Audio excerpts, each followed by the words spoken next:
I'm doing excellent. Good to hear it.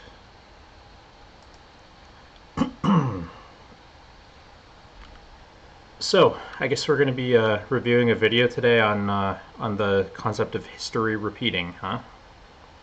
Yeah, today we'll be going over a Kraut video. I super enjoy Kraut. He's one of the one of my favorite content creators to watch, and I think that his videos are very insightful.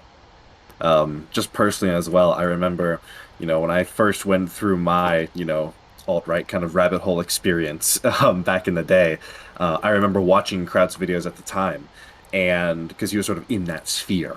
And then when it really started to go down the alt-right sort of pipeline, Kraut was one of the people who spoke up and sort of in that bridge from the skeptic community into the alt-right community was like, no, this is wrong. And I remember siding against him in that fight. I remember, I think it was Naked Ape made a video about him. There's a name I haven't heard in a long time.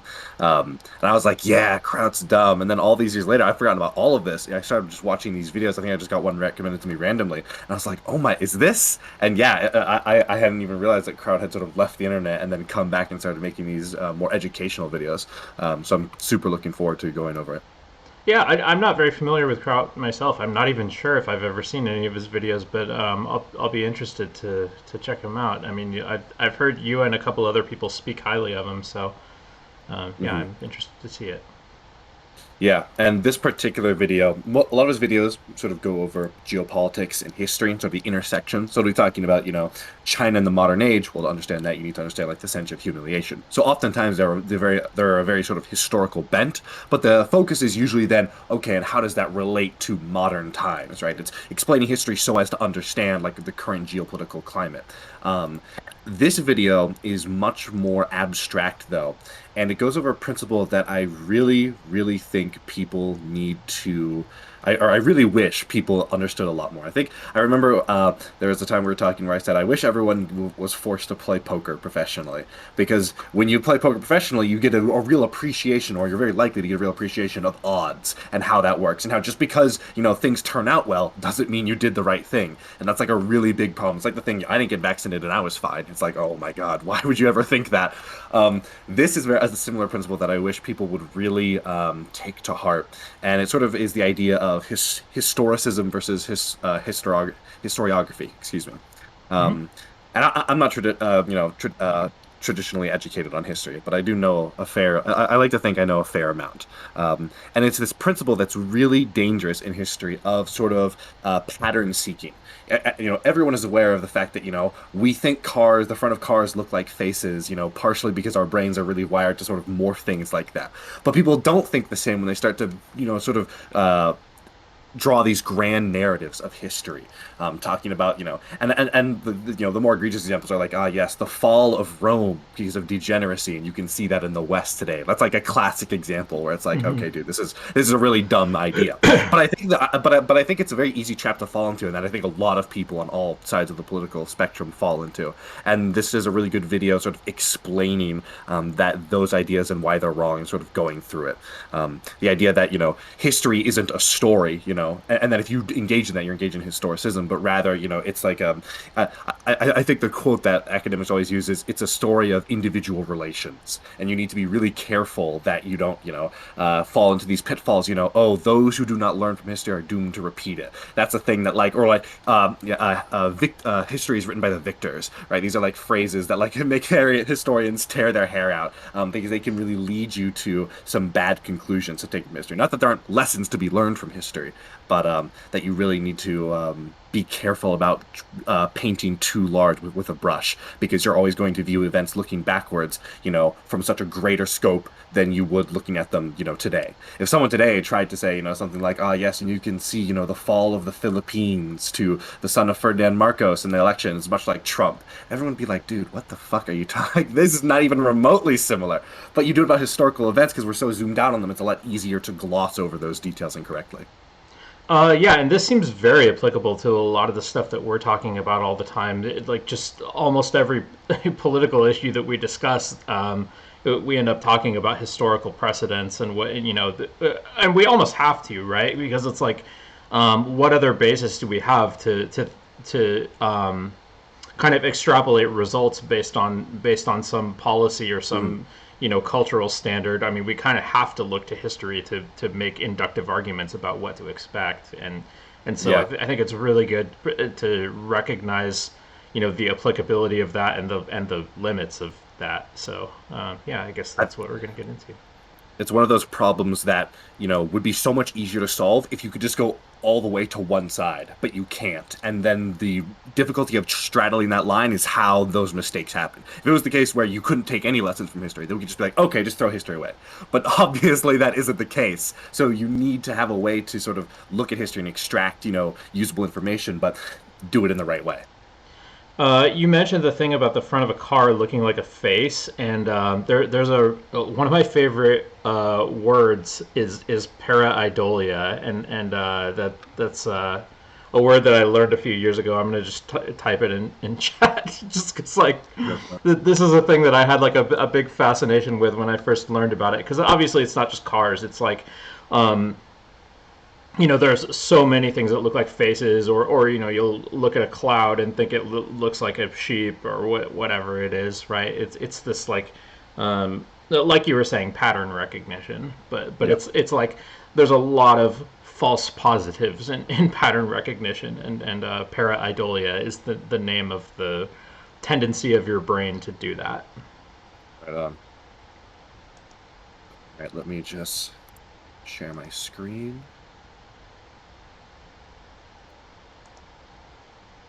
And then let me know if that's working. Should be operational. Yep, it is. Beautiful. All right, Thank just you. full screen. I've never said someone else will figure it out. What I've always said is that history will show us the way. There are going to be contingencies to the historical experience that we cannot predict. I think it would be bizarre and ridiculous for me to sit down and say, well, tomorrow morning, in order to implement the ethnostate, we're going to do this, and then we'll do this, and then we'll do that. It doesn't. History doesn't work like that. History will offer opportunities for dramatic, paradigmatic change. I've been told that he's my voice doppelganger, that I have Oh, a similar voice and style of elocution. I guess, yeah, I could kind of see it. Yeah. It's funny just to pause for 1 second, we're only 29 seconds in. But what Richard Spencer here is talking about, or what Richard Spencer is talking about here, there's some sort of underlying truth to, I think, the idea that there are moments of paradigm change. But I think what he's leaving out, or maybe it's like clipped out of context, but I think the part that's missing is that when those moments come, the change only will doesn't just appear. It is things that have been building for a while. So I would say, like, for example, like George Floyd, the death of George Floyd, you saw a big change in the amount of public support for BLM coming off of that. That would not have been the case if there hadn't been years of activism previously and other examples where even people who said, okay, Michael Brown was, was not murdered, or, Trayvon Martin, was up to no good. Even people that disagree with those previous examples, there's still some level where they can say, but maybe the police were a little too harsh, but maybe there were these other things. For every one argument that someone that you make to someone, a little part of it is probably going to stick to some degree, and it's about slowly building that case. You're never going to go to someone and be like, 2 + 2 = 4, therefore you need to support my argument. Even if you present someone often with irrefutable logic, it's going to take time, but that building process is critical, and then there will be sort of a moment for people where they change, and if there's a big national event, that moment for a bunch of people can sort of coincide, or at least I think. And it sounds like the point that the point of this video is that there isn't even irrefutable logic to these kind of arguments. Really, it's just kind of a whole lot of pattern recognition and inductive logic, and Yeah. we're just doing the best we can to set expectations based on precedent. But yeah.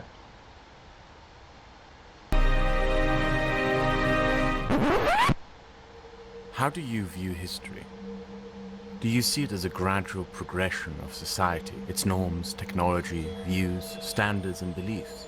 Do you see history as the evolution of society, or possibly even mankind? That history represents a sequence of events, possibly on a gradient or cyclical, that therefore provides a foundation from which one is able to, through sociological methods, predict future events and deduct shifts within society's future?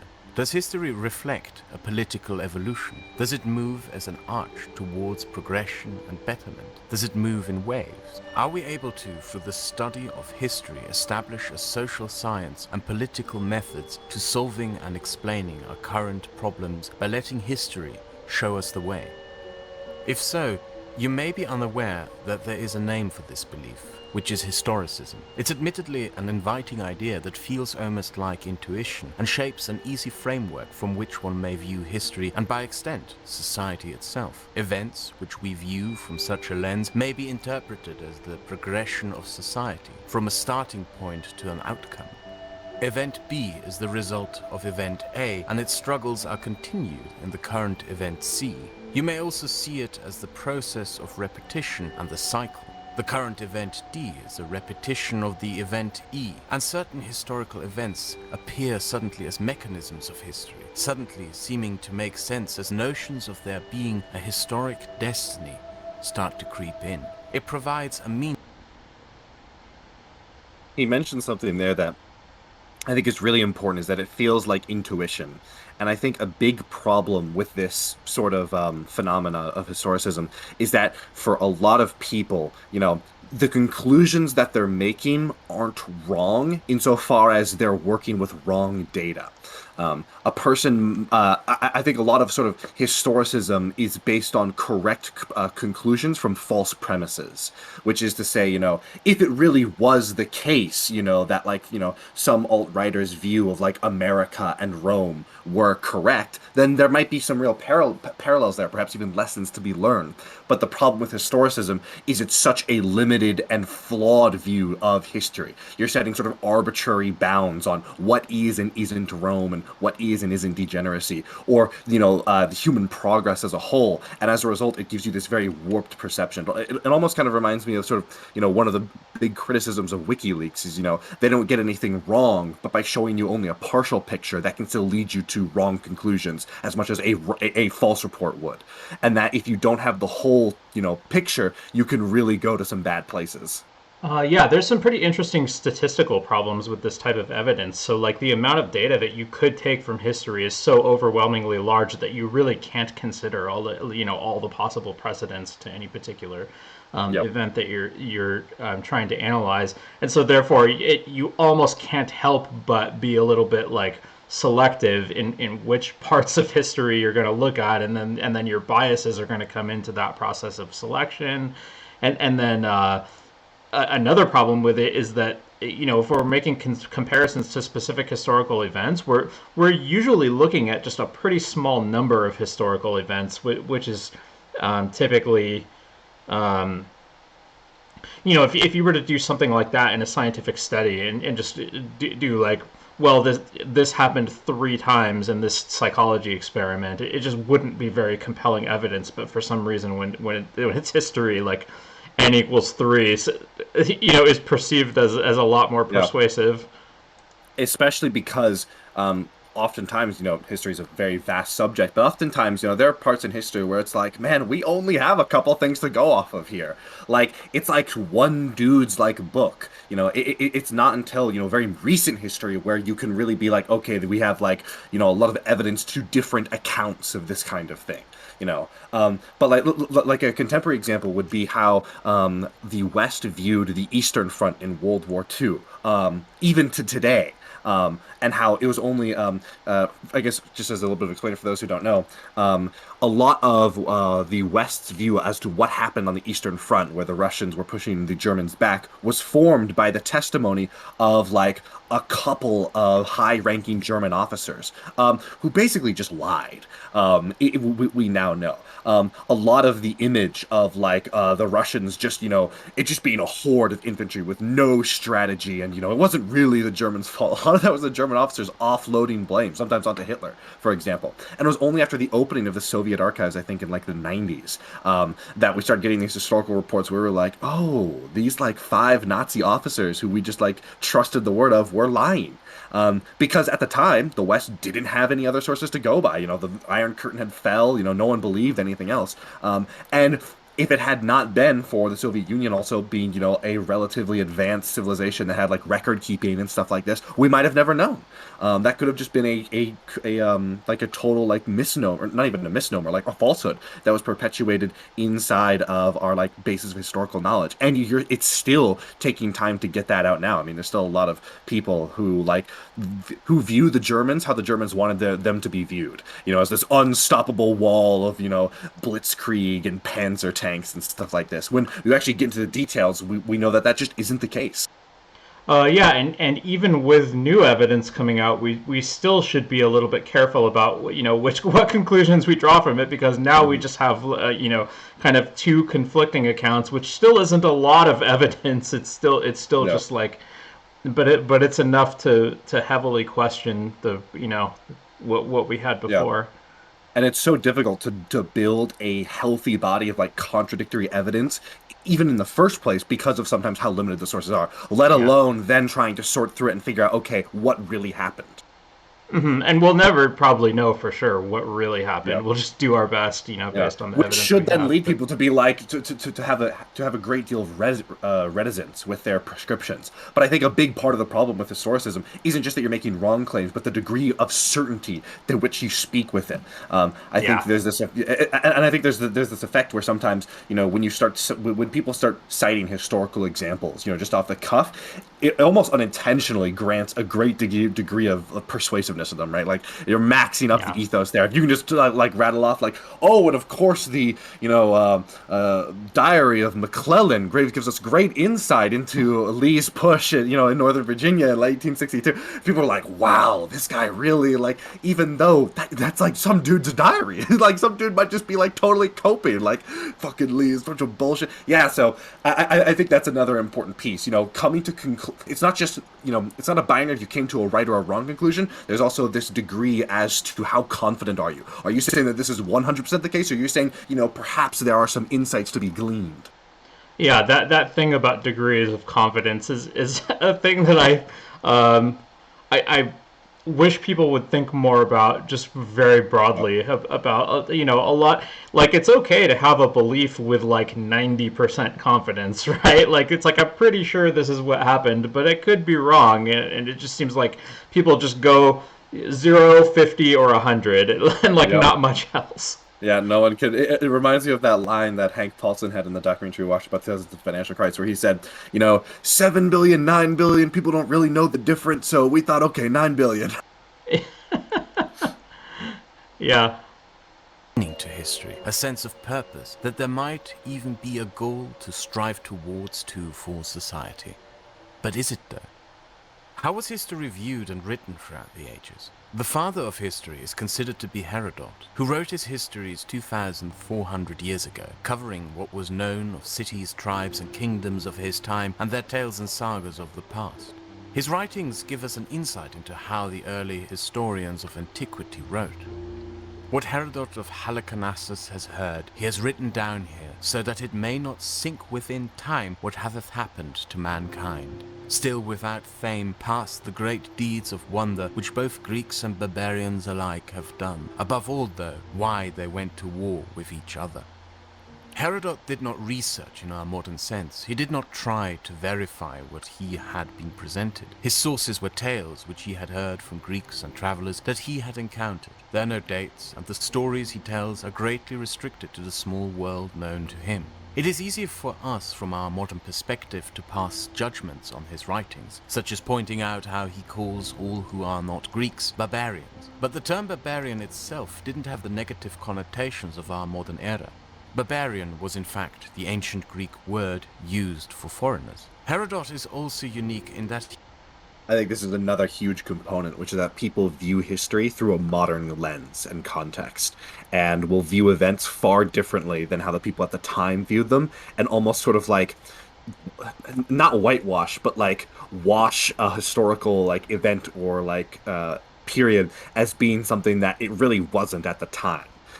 I think like a specific case would be like, you know, the term white people, and how like certain like alt-right people will be like, oh yeah, Hitler loved white people, or like, oh yes, like the Romans loved white people. Rome is a great like case study in how white people are amazing. And if you go back, you know, even to Hitler's time, and especially well before, they'd be like, you know, what the fuck is white? Like, don't talk to me, you swarthy German like Southerner. Yeah, and this is the case. I think it's Benjamin Franklin referred to like Germans as like swarthy and stuff. A lot of there was a lot of like inter-white racism in America all the time that right wingers will, you know, sometimes bring up to try and downplay racism to black people, and you want to just scream at them and try to get them to acknowledge that like obviously, you know, this is such like a modern conception, and then to project it back on time is like fundamentally ahistorical. A lot of like Confederates at the time actually talked about sort of their Anglo roots as like the true inheritors of America, and how the Northerners were these, you know, mobs of Irish and Germans, you know, and they weren't pure Anglo stock,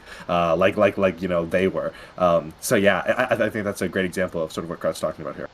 Yeah, I do want to fight him a little bit on the barbarian thing, though, right? Because I mean, here's what I've learned, but like perhaps I could be wrong here, but like, so sure, they've got this word like barbaros or whatever. It's their word for foreigners, but like the ancient Greeks, what I've been told is that they really did look down on foreigners a lot, and that their word for foreigners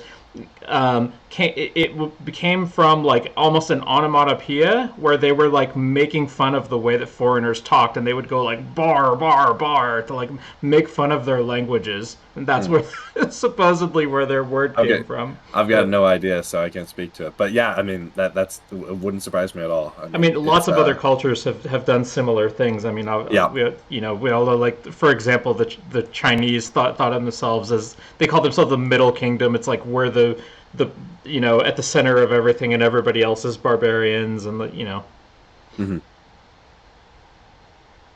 He writes from the perspective of two sides, giving us the reasons for why the Phoenicians went to war, why the Greeks went to war, and why the Persians went to war. However, declining to pass judgment over who was in the right or wrong. Another early historian is Thucydides, whose writings provide us much of what we know of the Peloponnesian War. Thucydides put emphasis on eyewitness testimony and wrote of events he himself witnessed, cataloguing strictly events of a military nature to create one of the first war histories. Early medieval historians were paid by kings to write their histories and to stylize them as fair but also human rulers of their times. Throughout the Middle Ages, monks and other religious scholars, through the rediscovery of ancient texts, also started writing chronicles. These lengthy and monotone texts often merely catalogue events passing by. It wasn't until the 18th century that the politicized historical writings appeared. A good example of such is Voltaire and his essays on the universal history, the manners and spirits of nations. In chapter 152 on Italy, its states, and the Council of Trier, he writes of the Council of Trier held from 1545 to 1563 as a countermeasure to the Reformation, when Paul IV, at the instigation of his nephews, wanted to wrestle those kingdoms from Philip II with the aid of Henry II, King of France. He pretended to transfer them to the Duke of Anjou. Afterward, Henry III, in consideration of an annual tribute of 20,000 ducats instead of 6,000, and especially on condition that his nephews should have large and independent principalities in those countries. He writes of a Catholic Church that schemes and plays in the politics of European kingdoms, deliberately interfering wherever it could to play power politics within Europe. A negative image in total is painted of the Catholic Church, not merely by what is documented by Voltaire as history, but by Voltaire himself, by his choice of words and phrases, by the way he chooses to write and describe the actions of the Catholic Church and its popes. Voltaire had an agenda, and Voltaire wrote his histories with that agenda in mind. As part of the movement known today as the Enlightenment, he himself saw history as a developing mechanism of mankind, a gradual evolving from barbarism into an enlightened era. Voltaire saw himself as part of that social development over the course of centuries that had driven humanity towards and into the French Revolution.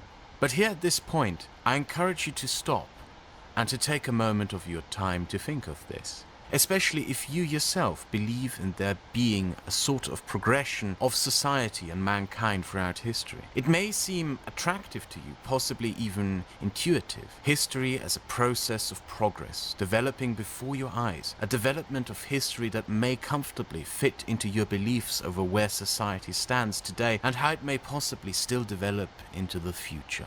But what such a line of thought leaves out of the equation is the state of mind and perspective of the people who drove forward this supposed progress. How did they perceive the movements and social changes as well as the historical events of their time? Voltaire rejected the idea of a universal suffrage and a democracy, preferring rule by enlightened monarchs. If you presume he may be a pioneer in steering society away from an unequal treatment of different peoples, Voltaire did not believe in progress, let alone liberalism as you may believe, and certainly not within the political ideas that you may adhere to. And there is something... I think that this is where it's such a difficult line to tread, because I do think that you could make a pretty strong case that, for example, during certain periods of history, let's say like the last like 300 to 400 years, there has been a kind of progression in the development of like liberalism. That you could say that, Voltaire obviously was not the end point. He was still, down there believing that there were enlightened monarchs, but believed in some of those principles. And that, as those principles spread, they inform the ideas. I think people are a product of their environment. And if an environment changes such to have some of the principles of like the Reformation or Enlightenment, then you can see how those could be incorporated and then sort of promote further development. Like if you look at, for example, oh God, I'm not going to be able to remember his name, but the guy who produced the booklet in the American Revolutionary War, John Locke, I want to say. I think Thomas Paine is probably the one you're thinking. Yes, no, Thomas Paine. Thank you. Yes. Like Thomas Paine, for example. I think you could make a compelling case that like there's some connection between like the ideas of like the French Revolution and the Enlightenment and Thomas Paine. But the trouble is that people can go way too far with it. I think Kraut actually has another, I think it's one of his, I think it's actually his most recent video, talks about the folly of liberal history, that basically examines a specific case study of historicism, which is the idea that like, which is the idea of, sort of in more liberal circles, the progression of humanity and human rights, very much of like the Magna Carta into the American Constitution and things like and sort of things of that nature. Very similar to the idea of people who thought that for the longest time that China would inevitably liberalize its democracy as they liberalize their economy. I think history is influenced by some things that are directional. So you could say like technological progress, for example, pretty much only moves forwards and not backwards, and then some technologies have a big effect on culture and policy. Yeah, I think I think the key is to sort of decouple it from the idea that it's moving forward or in a certain direction, and just that these developments have been influenced by the developments of the past. Because I think I think it's like the famous MLK quote: the moral arc of the universe is long, but it bends towards justice." That's the kind of thing where I would say, MLK, thank you very much for everything you did. You're a great American hero, but I personally disagree with that statement.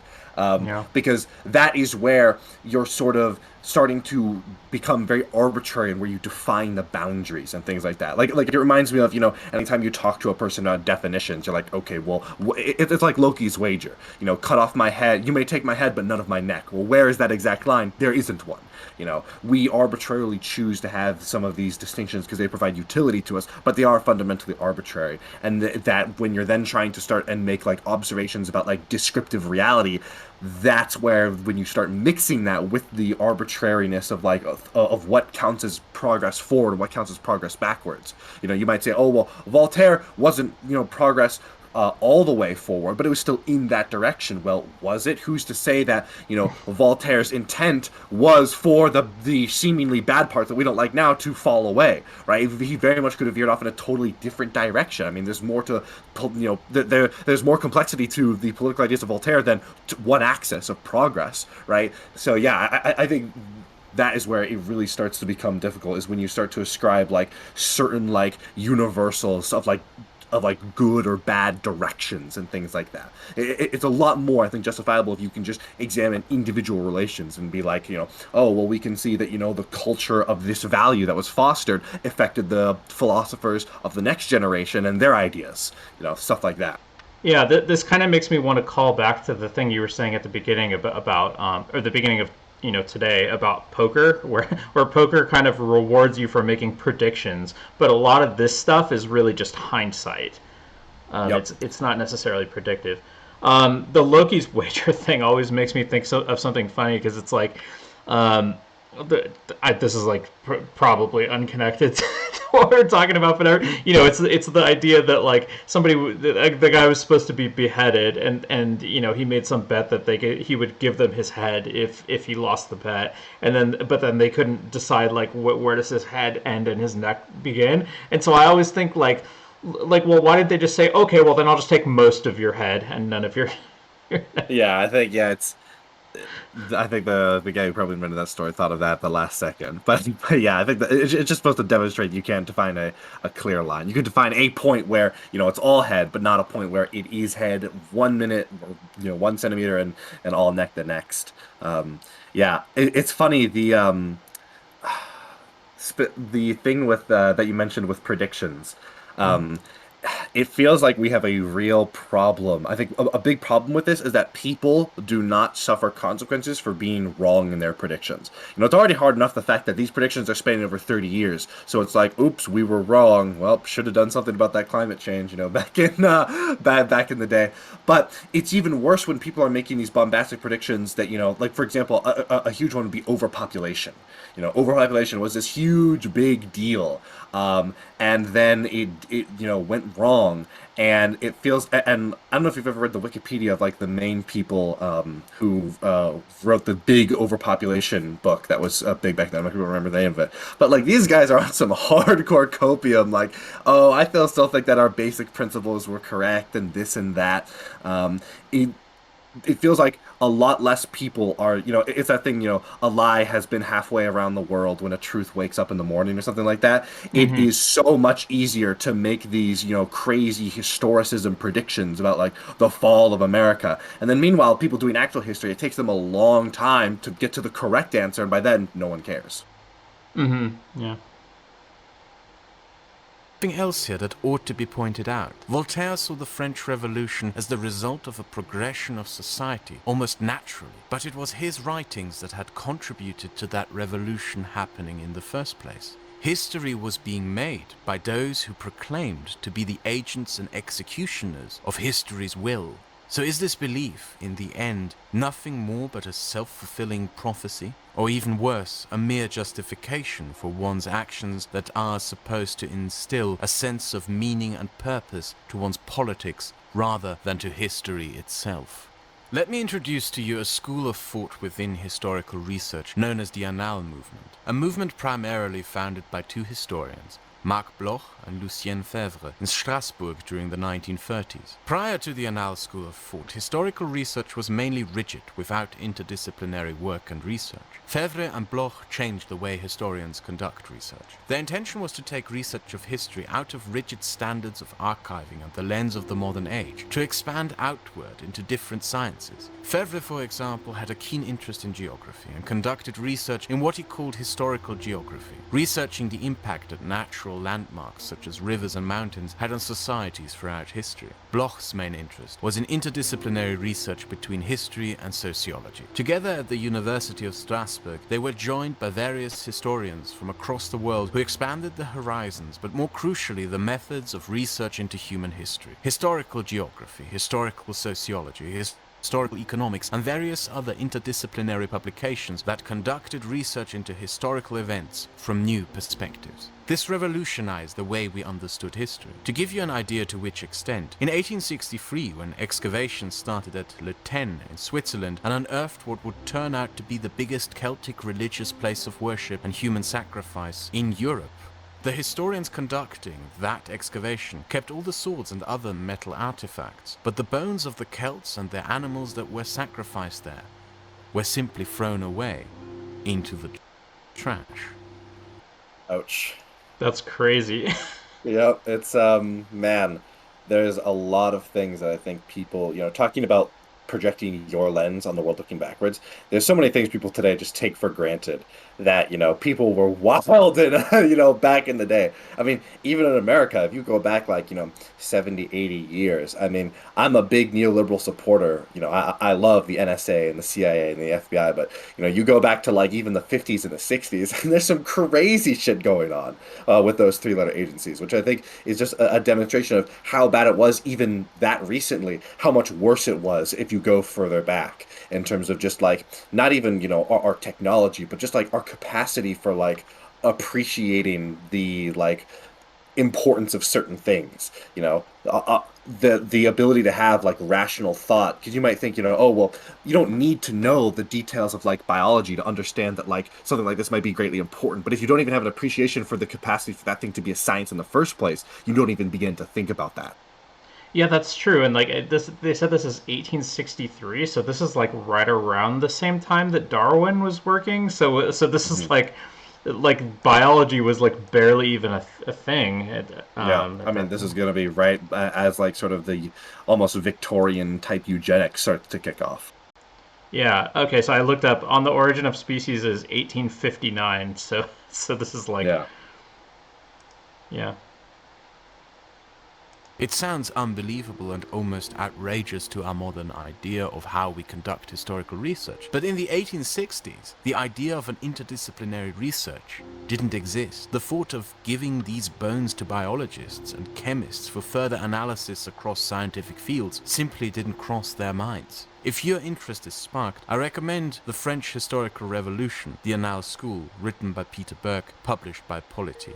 Relevant for this video is the work conducted by Febvre into the history of the Renaissance and Reformation, more specifically his research into the early Reformation in France. In a critical essay he published, he criticized the until then common notions that had been used to research and review the Reformation and other historical time periods. The practice of reviewing past events through the lens of our current day and age, rather than attempting to see and interpret events through the lens of their time.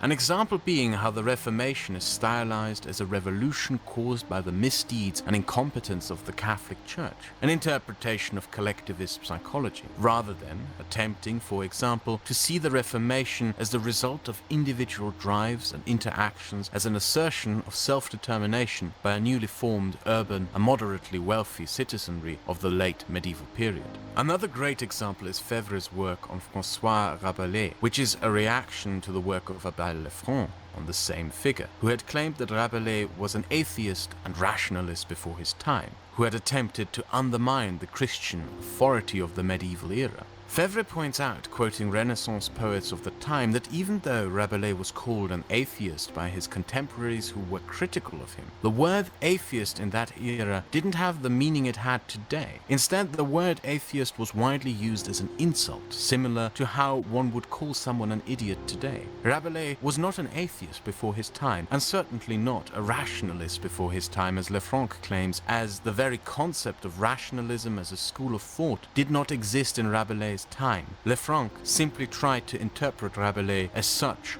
through his modern lens and a sense of historical progression. This attempt by Febvre, Bloch and their colleagues at viewing the past through the lens of the past rather than through a modern context gives us a more accurate picture of the past. It helps us understand history better than watching it through the perspective of an evolving history with the purpose to move towards a known or unknown goal. Not only is the interpretation of past events through a modern lens wrong, but it guides us into political interpretations through the lens of our own biases. This is another really important part, which is we sort of talked about this earlier, the conclusions that you make from these. And like, for example, the degree of certainty, that's something we mentioned, but that this train of thought can lead you to a certain kinds of conclusions more often than not, and that sort of category of conclusions tend to be really bad. And it sort of follows, if you think that you figured out what the purpose of history is, you're going to be that's a big motivation that is going to lead you not to, moderate reforming action, more than likely it's going to lead you to probably a lot more radical action, which can tend to go really badly.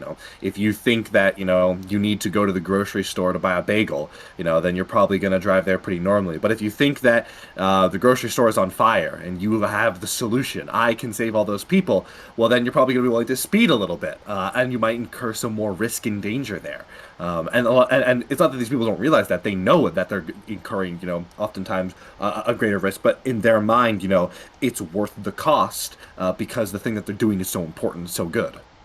Yeah, I was also really interested in what Kraut was pointing out about like applying, like anachronistically applying modern values or modern cultural context to historical documents, because I think the recognition that people were doing that is probably a lot of what has led into the kind of like postmodernism in the mid 20th century, where people started taking that idea and running pretty far with it, that like, oh no, history is just nothing but people applying their own values anachronistically, and you're just looking at everything through the lens of your own background. Hmm. Yeah, I think it's the thing you said earlier. People know like 0%, 50%, and 100%. Those are the only numbers they know. No one is ever like able to integrate like, and I mean, I'm sympathetic. This is something I struggle with a lot as well. Is it's really difficult to integrate an idea where it's like, I think there's a 75% chance of this being the case. That's really, really hard to like wrap your head around as a human, and like actually like make actions. Like if you could play an experiment where you take a person and run them through two scenarios, or the same scenario twice, and the only difference is, in one scenario you tell them, the scenario might be there is, a percentage chance that you are going to be injured, and in one scenario you tell them there's a 70% chance, and the next scenario you tell them there's a 90% chance. I think of most people, if you ran them through those two scenarios twice, would act very similar, almost probably identically similar, a lot of cases. Because, like, it's so difficult to try and incorporate that in terms of, like, your individual action. It's easy if you're doing, like, finance. Some say, like, oh, I'm going to, I can clearly meter, my confidence in terms of, like, my money. But then in terms of actions, it's a lot harder. It's like, I'm only going to commit, 85% of my willpower to this. Like, no, you're not. Like, what the fuck are you talking about? No one works like this. No one can do this. It's funny that like I think the way that people react to this kind of stuff is going to depend a lot on the way it's framed, right? Because like you could say you have a 70% chance of injury versus a 90% chance of injury, and that sounds like it's almost the same thing, but yet in one of those cases you have a 3 times larger chance of coming out unscathed. Yep. Yeah. And it's just like it's so difficult to use statistics correctly. It's so easy to even unintentionally mislead people or mislead yourself with statistics. And if you're trying to intentionally do it, it's very easy. And I really think that sort of the next level, sort of the next point evolution of this fact is that people just become really disillusioned with just statistics in general. I think there's a lot of young, there are certain memes about how like the CIA is killing anyone who gets a cure for cancer. That sort of evolves from this fact that, like, there's a certain period of time where it felt like every 3 months there was some new article, like scientists on the verge of curing cancer, and none of them ever sort of came through. I think there's a similar thing that sort of happens with like data, where like you go to Google and you can just find answers. You can find articles that will confirm your biases one way or the other, and instead of then being like, oh, let me go to like the real source, people just will throw their arms up and be like, man, whatever, and just move on. And then whatever they currently believe or want to believe or is convenient for them to believe will become what they actually believe. Where there's this real fatigue because it's so difficult to get to the truth. Yeah, or the thing you were saying about where they throw up their hands, it seems like, well, if I only know the numbers 0%, 50%, and 100%, then as soon as I discover there's any uncertainty, I'll just go, oh, well, I guess it's 50% and just move on. Yeah. Exactly. Yeah, it's a really big problem, and I don't know what the solution is. I mean, I think that, I guess the best solution is just more media literacy as time goes on, and the problem gets incrementally better as time goes on. But like, it feels like sometimes we need more than incremental reform. Sometimes there's a really big problem that you need an immediate response to, and I don't know if we're capable of that. Yeah, anecdotally, I feel like being a gamer helps with this just because it gives you lots of easy examples to look to that, like, if you've played Dungeons and Dragons and it's like you're going to be familiar with the idea of like, oh, I need to roll 16 or less on a Yeah. 20-sided dice to hit, and then that, if you've had that experience lots of times, it is going to feel differently to you from 50% or 100% or whatever. Yeah, I don't know. As a big D&D head, I feel like I can see both sides of the coin. On the one hand, people do get better, but on the other hand, even people that are super experienced in D&D can still be so fucking dumb that it's almost like, oh my God, like this is the best we can do. I think it's kind of a similar thing where it's like, you view a role as like doctors or lawyers. It's like, oh, they're so smart. And then you talk to a real doctor or lawyer. They're like, let me tell you, there's some real dumbasses kicking around. And it's like, oh my God, human beings still have this capacity for stupidity after going through law school, after going through medical school. Jesus Christ. Can I ask you for a quick example of like what did you have in mind when you said people who play D&D can still be really dumb? Do you?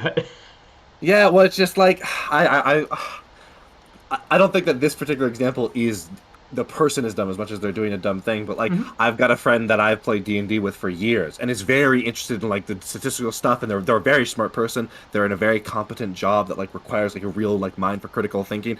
And we were talking about like the Trump FBI raid, and he was saying, I think there's like a decent, chance that the FBI has been compromised such that, they could do this. And I'm like, what's your evidence? And like he links me this story about how, some guy, the guy who was heading up the investigation for Trump, that was, or not even heading up the investigation, not the Mueller report and that investigation, but heading up sort of the FBI's own independent lookup, had texted something about like, we're gonna stop Trump in reference to like we as like American voters or something. And it was like, oh, Uh-huh. but is he talking about we the FBI? Which is like, okay, that's a fair point of suspicion. So they investigated and they found that he didn't do anything wrong, and then he was immediately taken off the case.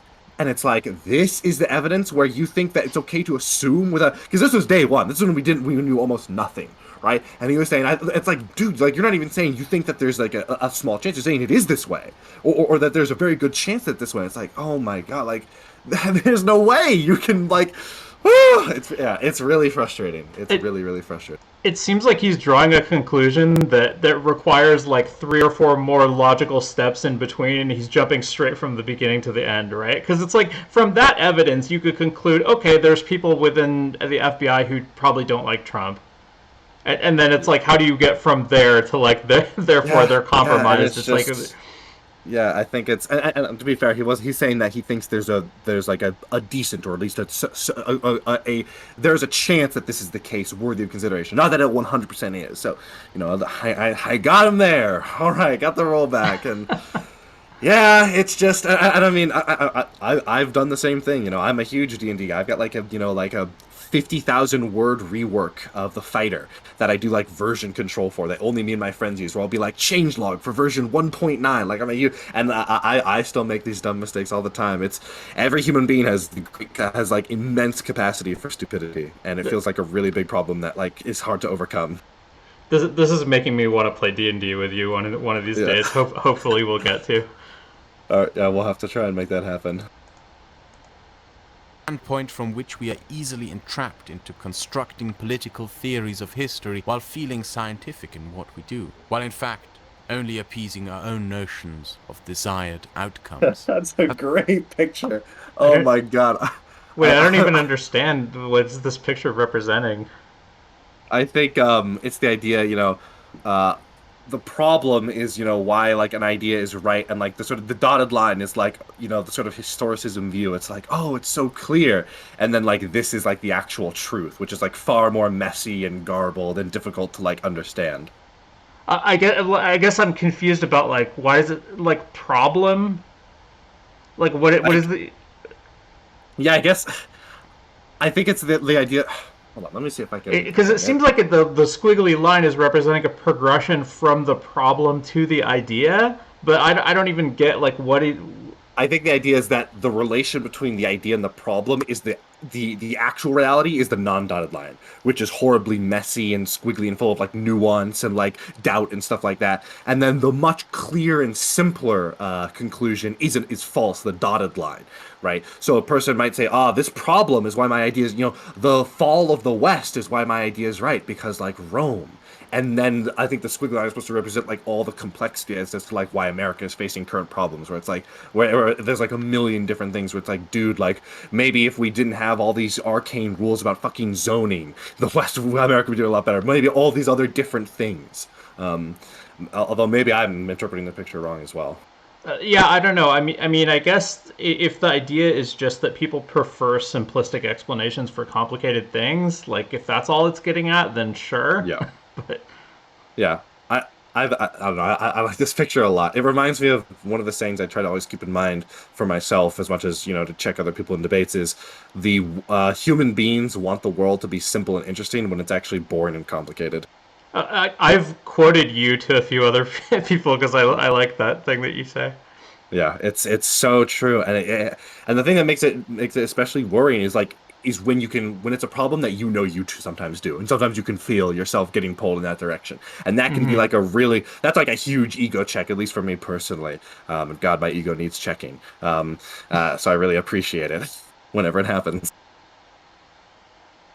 A fairly good recent example can be seen within the last 10 years. It plays around the notion of there being a historic destiny. More precisely, that certain points in history serve as points of learning, that they are repetitive, that they move in waves, and, as such, have the constant same outcome. That certain actions are destined to have a predetermined outcome no matter what. Yep.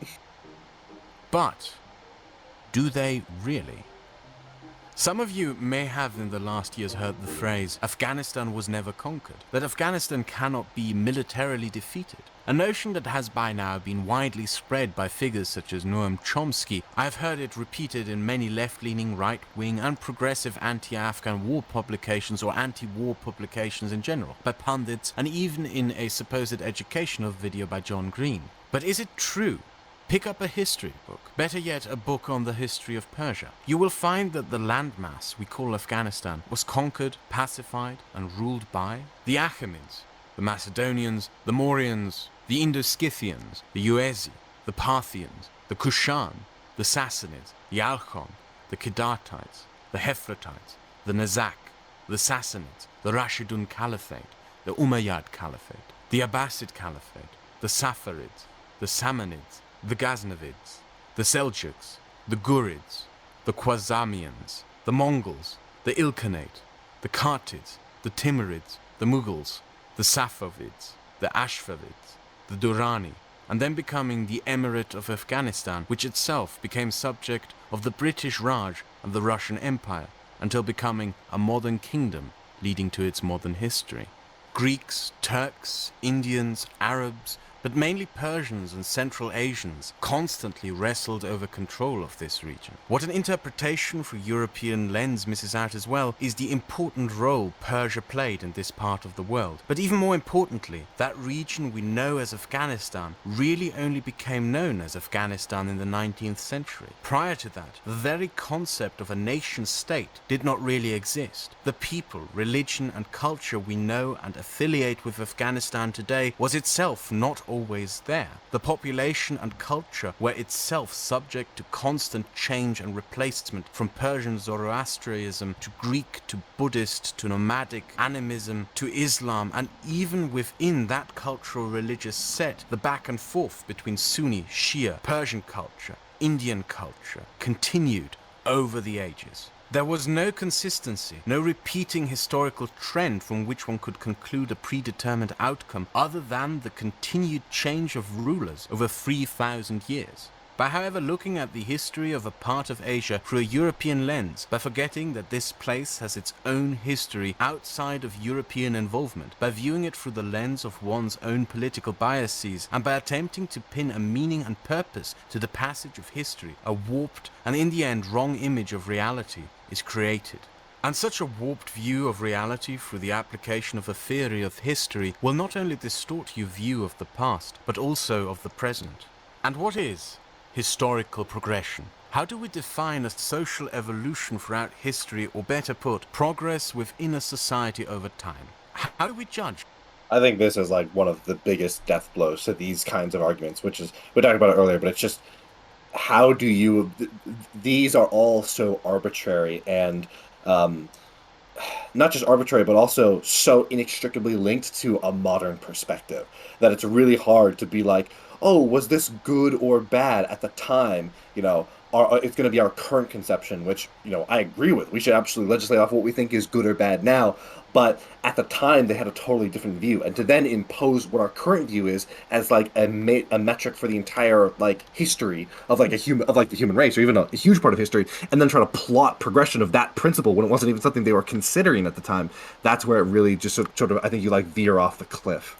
I wonder if the part of the explanation for why people view history as being like directional or like progressing in a certain way might be just the fact that people's values change over time, and then if you look at the more distant someone is in time from you, the more distant their values are likely to be from you, and so therefore you can kind of like look at people that were more distant in history and look at them as like worse people because they're a bigger mismatch to your own modern values, where more recent people, it's like, well, they were getting closer, right? Yeah, I think that's a really big problem. I think, the people always say, it's so unfair to judge people by the past by our standards. And I think that's definitely true. But I think that, and it goes back to why this is so difficult. I think there's like a middle ground where it's like, you shouldn't view history as like this story of like progression. But like my personal position, I think it's okay to hold this, is be like, yeah, our ancestors were basically monsters. Like, it's nice that they, gave us this world, and stuff like that, and they did some good things. But like, if someone was doing what they did today, we would call them a monster. And it's just the case that the world was monstrous back in the day.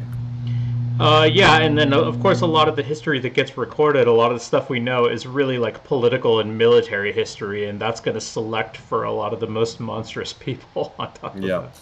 Yeah, it's so difficult to tell a story of history without painting a specific image that can be inaccurate because there's so much about it. It's almost like trying to do like an authentic representation or an authentic depiction of like a certain place in the world where it's so difficult because of a particular place in the world like Asia is so diverse, so many different things. It's almost impossible to do something short that isn't going to be painting a false picture because there's just no way you can like actually accurately depict all this stuff. It'd be like trying to make like a history textbook about like American history 1776 to 1976. 10 pages. It's like, dude, there's no, even if you crack that font size down to 1, there's no way you're going to be able to actually make this accurate. Yeah. Well, I mean, at that point, it's like a high school essay almost, is what. Yeah. Yeah, we had some stuff with the Indians, not our best moment. Then we destroyed the British, epic style. Then we moved on. We did some more bad things, some other races, and then we got Hitler. Now we're here. If a society has progressed and moved into a place that elevated it from a past state. Because if you believe in such a thing, there are questions that surface. What is your standard for progress? What makes you believe that a certain situation is an improvement of a previous situation? This might sound simple to you, but on second thought you will realize that it really isn't. What some may call progress, others may define as a regression and collapse. And what you may define as a regression, others may define as a return to norm or progress. The thought process of seeing history as a human social evolution with purpose and predictive power automatically puts in the room the notion of there being a destiny, a goal, a status towards which society can strive towards. And it is what that status may be where the difficulties arise. In the latter half of the 20th century, the ideology that embraced this historicism and confronted the liberal democracies of the world was Marxism, which has its theories grounded in historical materialism and the idea that through an analysis of history it can predict and determine the outcome of historical developments for mankind in the future. However, the idea of a theory of history goes, as we saw, back to Voltaire, who would probably not agree with what most today would define as progression, and certainly not by the standards of the leaders of the Soviet Politburo. and the first to put this idea of a theory of history to text as a political philosophy are not even to be found within the political left. The 19th century gave birth to nationalism, the idea that a nation was no longer just defined by its rulers, but by ethnicity, language, and even faith. Within this turbulent age, which saw uprisings around the formation of a modern national identity, Germany took a special place within Europe, as a nation of one language and people, but multiple nations. If we read the historians of that time, such as Heinrich von Treitschke, we notice a considerable change in tone and narrative from the 18th century. Treitschke. And this is a huge detail that I think a lot of people don't understand. I think it's actually, the biggest example of people projecting the modern lens back in time, which is the idea of like the nation state not even really existing up until a very recent point in history. When people talk about, the German people. And it's funny, even people at the time make these mistakes. A lot of the sort of more classical era figures that people revere weren't remembered well at the time or in the immediate aftermath, but were invented after the fact to act as like beacons of like almost national unity. A huge one is Vercingetorix in France.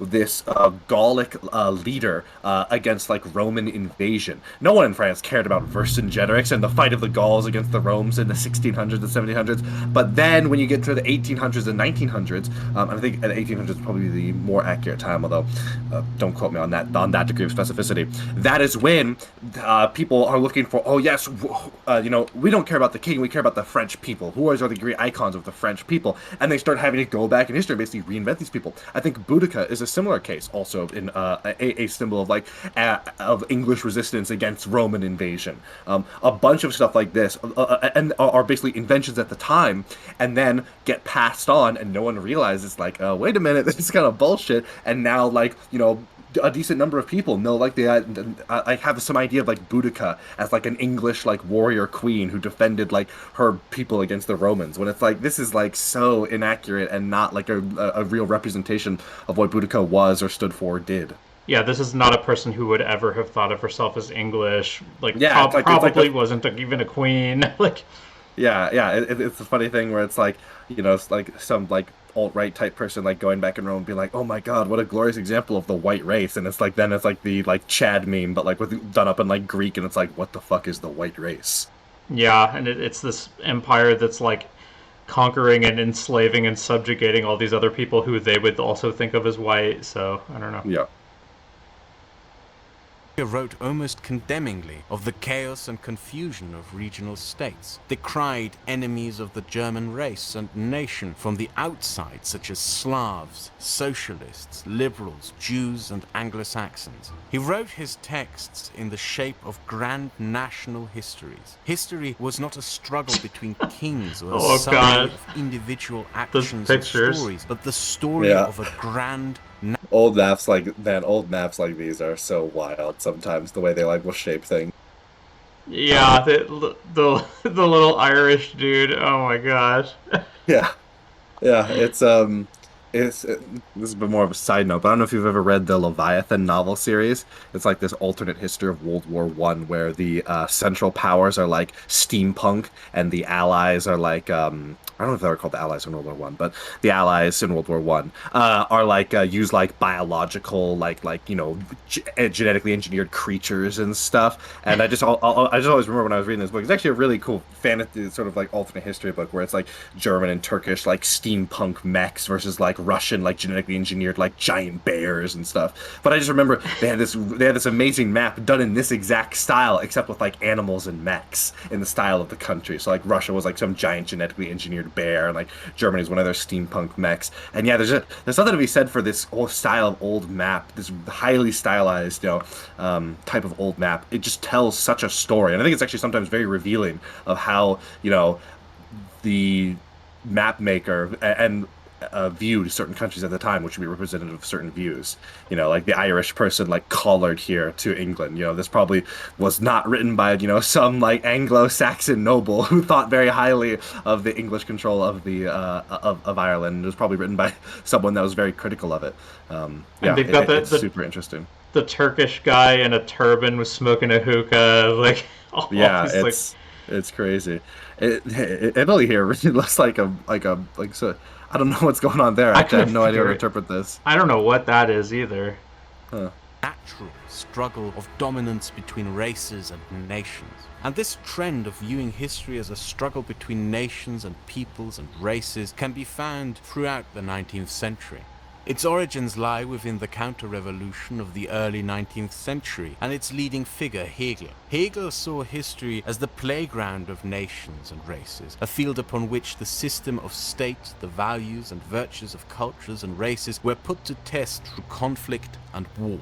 That war between nations was a necessity, and merely a natural struggle due to an ongoing historical struggle of nations and their races. Hegel is the father of historicism as a political theory.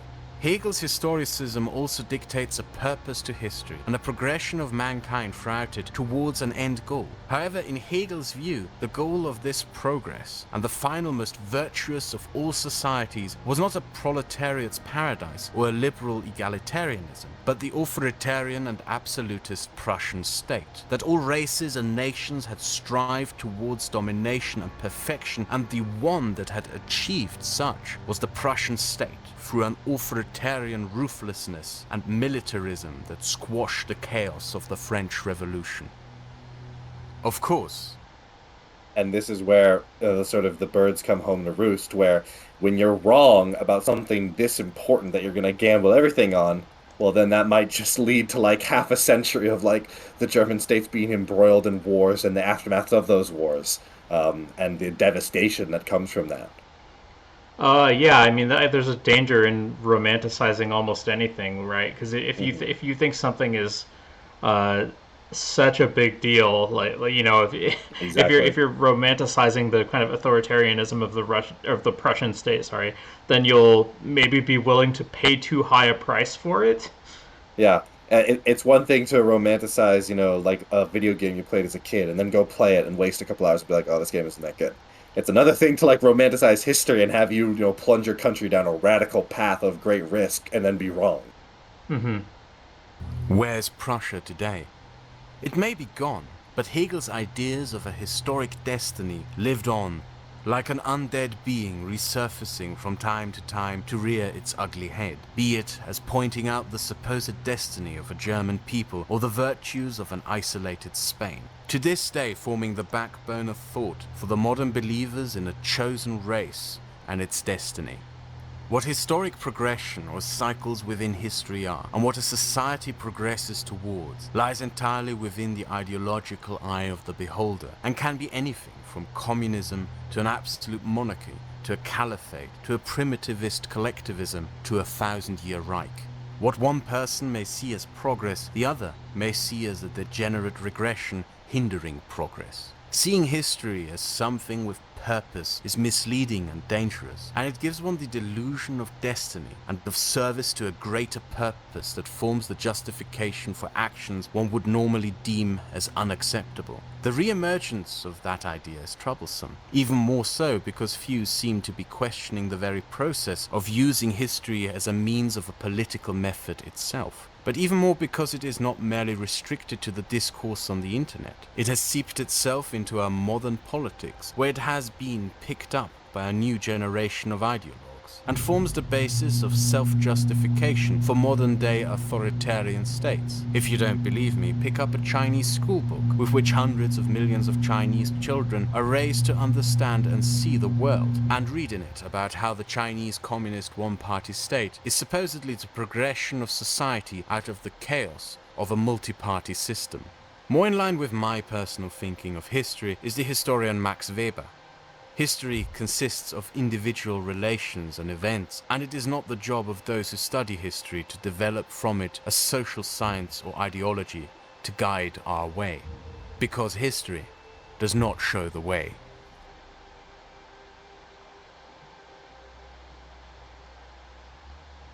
I sort of feel like that goes too far in the opposite extreme, right? Right? Because it sounds like he's saying like history is just random and totally like not predictive whatsoever, not informative to anything. I don't know. I think there's I think the Steelman version I would say is there's a difference between examining a thing that has occurred in history and learning lessons from that, and the idea that history as a whole can show us the way that you could look at all of the history of the world and then be like, ah, here is the conclusion.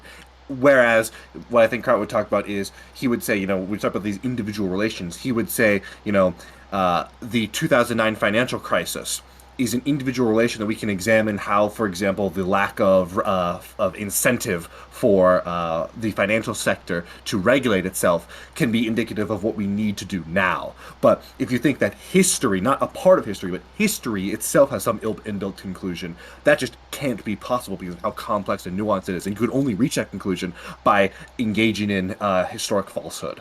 And the fact that you can only look at historical data selectively, that Yeah. like there is no way for you to look at all Yeah, of history. I mean, show me this history that you have examined. Show me the history period that has, shown you the truth, because it's always going to be lacking. all right. You got anything else you want to go over before we're done? Yeah, I would just say, for those of you who watched this, enjoyed it. We mentioned it many times, but this is a video by Kraut. He is on YouTube just as Kraut. He has this little parrot icon here. And this is the link right up here. If you just look up Kraut History Does Not Repeat on YouTube, you can show it right there. Highly recommend his videos for anyone who enjoys them. He has a bank of videos that I all super enjoy. I'm sorry, the thumbnails aren't loading. But he's got stuff that talks about modern issues, like the Greek debt crisis. He's got this amazing 3-part series on the history of Mexico, going all the way back to when it was first conquered by conquistadors, all the way up into the modern era. He's got a whole bunch of videos that all talk about really important issues that are done in a way that's very educational and very entertaining. If you're gonna go and just adopt the opinion of whatever YouTuber you watch, have it be Kraut, which is what I do, because it's really his videos are really good, really interesting, and I highly recommend him. He's also got like an active Discord community and Twitter presence, so yeah, I just cannot recommend Kraut more. I cannot recommend Kraut too much, so I just highly encourage people to check that out. Can I ask what did he say that was in kind of when you were in your alt-right phase or whatever? Like what was it that what was your engagement with him back then? Because I think you said you were arguing against him. Like I what wasn't was? arguing. I wasn't arguing against him, but there was a drama. So, sort of the alt-right rabbit hole. A big part of it was the skeptic YouTube community that focused its sites on feminism and SJW compilations, and started up rubbing shoulders with some of the more conservative people that were doing that, and eventually that degenerated into the alt-right. And there are some people that you can go back and forth. How much were these people complicit in the alt-right? Kraut was someone who very much said, "This is fucked up. You alt-righters are crazy," and even started making videos debunking them. I think he's removed them now. I think they're like in an archive somewhere. But he Okay. had videos on like the alt-right is too stupid for genetics, stuff like this. And he got into fights with alt-right creators over that. And I just remember at the time, because I was full going down that rabbit hole, I cited, it's not like I posted anything about it, but I watched this video and I was like, yeah, Kraut is wrong or something like that. And then I It guess was really crazy to. you Or sorry, changed go your for it. mind not because of anything he said, but just because of like a few years Well, went by and Well, yeah, well, I completely disconnected from that space, from like the online politics space in total. And then when eventually I started re-engaging with it, I had totally forgotten about Kraut. I mean, he was just one of many different sort of people that made videos at that time. Armored Skeptic, Sargon of Akkad, Chris Raygun. There are tons of these types of people, like White Rabbit, Black Pigeon Speak, stuff like this. I had totally forgotten all about them. And then when I saw this video, one of his videos recommended to me, and started watching it, I was like, Kraut, that kind of sounds familiar. And it took me a while to realize, and I Googled around like who is Kraut and stuff before I was like, oh shit, yeah, it's the same guy. okay, cool. So Well, it do you was a good wanna ending. do you wanna shout yourself out or anything? Yeah, what's up, guys? My name is Flowtrace. Flowtrace, just 2 words smashed together, no space. You can check me out at twitch.tv/Flowtrace or twitter.com/Flowtrace_. I'm here most every Wednesday on the amazing twitch.tv/CricketStyleJ. And you can also check me out on Twitch politic panels, stuff like Wick, over at twitch.tv/Death of Certainty, Prime Ks, Somebody Online, and hopefully other panels soon. Yeah, thank you for joining me. Yeah, This thank was a you. good time. See you next week. So yeah.